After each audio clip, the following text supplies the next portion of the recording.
یہ بات کسی حد تک تو درست تھی کہ کشمیر کا پاکستان کے ساتھ الحاق کی کوئی جلد تدبیر نہیں تھی۔ بھارت میں ایک رائے عام ہو چکی ہے کہ اب کشمیر بھارت کے ہاتھ سے نکل کر پاکستان کی جھولی میں جا گرا ہے۔ مودی سرکار یہ سمجھتی ہے کہ وہ کشمیریوں کی مسلح جدوجہد کو پاکستان کی طرف سے کی گئی دراندازی کا نام دے کر پاکستان کو اقوام عالم میں بدنام کرے گا، تو یہ اس کی بھول ہے۔ اب ایک مسلح جدوجہد نہ بھی کی گئی تو کشمیری سڑکوں پر احتجاج کے ذریعے ایسی تحریک برپا کریں گے کہ بھارت کو وادی سے بھاگنے پر مجبور کر دیں گے۔ عالمی میڈیا اس لائن پر لگ چکا ہے کہ کشمیر میں ظلم و بربریت جاری ہے اور بھارت کی طرف سے سخت دباؤ کے باوجود بھی دنیا کے معروف میڈیا ہاؤسز بھارتی مظالم کو بھرپور کوریج دے رہے ہیں۔ کشمیر کا بچہ بچہ بھارت کے خلاف اٹھ کھڑا ہوا ہے اور اب کشمیر کا بھارت سے اعتبار بھی اٹھ چکا ہے۔ بھارت کی مودی سرکار بھارت کے اندر بنتی ہوئی عام رائے کو بھانپ چکی ہے اور کشمیر کے اندر ابلتے ہوئے لاوے کو بھی جان چکی ہے، لیکن اب وہ اس دورائے پر کھڑی ہے کہ جس کے دونوں اطراف رسوائی ہی رسوائی ہے۔ کامیابی کا کوئی نشان نہیں۔ مقبوضہ وادی میں ابھی تک کرفیو کا ماحول ہے۔ عید کے دن بھی لوگ گھروں میں محصور ہیں۔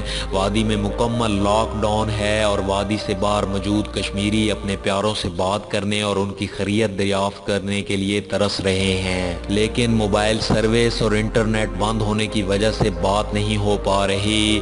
جب بچے بلبلائیں گے تو لوگ گھروں سے نکلنے پر مجبور ہوں گے، اور جب لاکھوں انسانوں کا سمندر وادی میں اٹھی ہوئی بندوقوں کی طرف بڑھے گا تو انسانی تاریخ شرما کر رہ جائے گی، کیونکہ ہندو بنیاں اپنا ذہن بنا چکا ہے کہ وہ ہر صورت میں ظلم و جبر کی ایک شرمناک تاریخ رقم کرے گا۔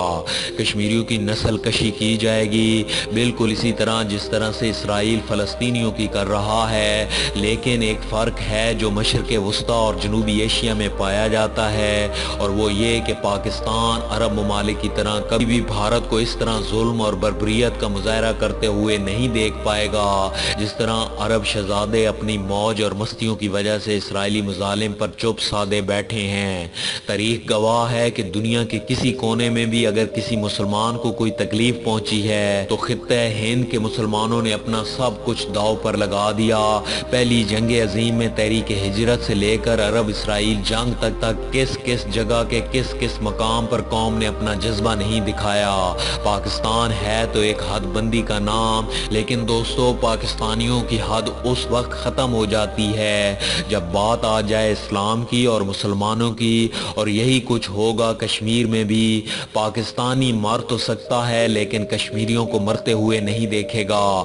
یہ آواز ادا کرتے ہوئے میرے جسم کا ایک ایک حصہ لرز اٹھا ہے، اور اس جوش و جذبے سے جو میرے اندر موجود ہے اور کشمیریوں کے لیے جن کی عظمت اور حرمت پر بھارتی بھیڑیا آنکھ جمائے کھڑا ہے، میرا جسم کانپ اٹھتا ہے اس تصور سے بھی کہ وہ دن نہ آئے کہ میری کشمیری بہنیں، بیٹیاں اور مائیں بے بس ہو جائیں۔ وہ وقت کبھی نہیں آئے گا۔ انشاءاللہ کشمیر میں امن آئے گا۔ بھارت کی انتہا پسند جماعتوں کو اپنے فعل پر ضرور پچھتانا پڑے گا، بات چیت کو آگے بڑھانا پڑے گا، کیونکہ آخر انہیں بھی اپنی رسوائی سے بچنا ہوگا، انہیں بھی ایک بری شکست سے بچنا ہوگا، اور وہ صرف اور صرف اس صورت میں ہو سکتا ہے جب مسئلہ کشمیر کے تمام فریق مل کر بیٹھ کر اس مسئلے کا حل نکالیں۔ دوستو یہ کام لگ تو مشکل رہا ہے لیکن ناممکن نہیں۔ پاکستان کی مدد کے لیے منتظر صرف کشمیر ہی نہیں بلکہ پوری دنیا کے سکھ بھی ہیں جو آزاد خالصتان کا نعرہ لگا رہے ہیں۔ اس لیے پاک بھارت کی کشیدگی کے باوجود کرتارپور راہداری منصوبہ تیزی سے جاری ہے اور منصوبہ تکمیل کی جانب بڑھ رہا ہے۔ کرتارپور راہداری منصوبہ تکمیل کے آخری مراحل میں پہنچ چکا ہے۔ مہمان خانہ، دیوان، استھان کی ڈبل سٹوری بلڈنگز، لنگر ہال، بارادری، تالاب، لائبریری اور میوزیم کی عمارتیں مکمل ہو چکی ہیں، جبکہ بابا گرو نانک سے منسوب کھیتوں میں لگائے گئے پودے سرز و سبز ہو چکے ہیں، اور گردوارہ کی عمارت کی تزئین و آرائش کا کام بھی جاری ہے۔ تمام سڑکیں اور دریائے راوی پل پہلے سے ہی 100% مکمل ہو چکے ہیں۔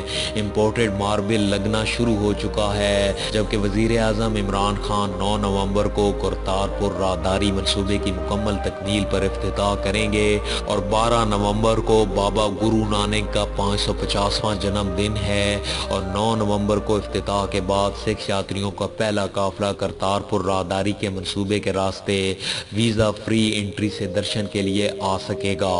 دوستو، ہماری یہ دعا ہے کہ اللہ پاک مظلوم کشمیری بھائیوں کو آزادی جیسی نعمت عطا فرمائے، اور عمران خان کو بھی کشمیر آزاد کروانے کی سعادت نصیب فرمائے۔ آمین ثم آمین۔ آپ بھی اپنے رائے کا اظہار ضرور کیجئے گا۔ اس کے ساتھ ہماری اس ویڈیو کو لائک اور شیئر کرنے کے ساتھ ہمارے چینل کو بھی ضرور سبسکرائب کر لیجئے، تاکہ ہماری آنے والی ہر نئی ویڈیو آپ کو بر وقت مل سکے۔ اپنا بہت سا خیال رکھیے۔ اللہ حافظ۔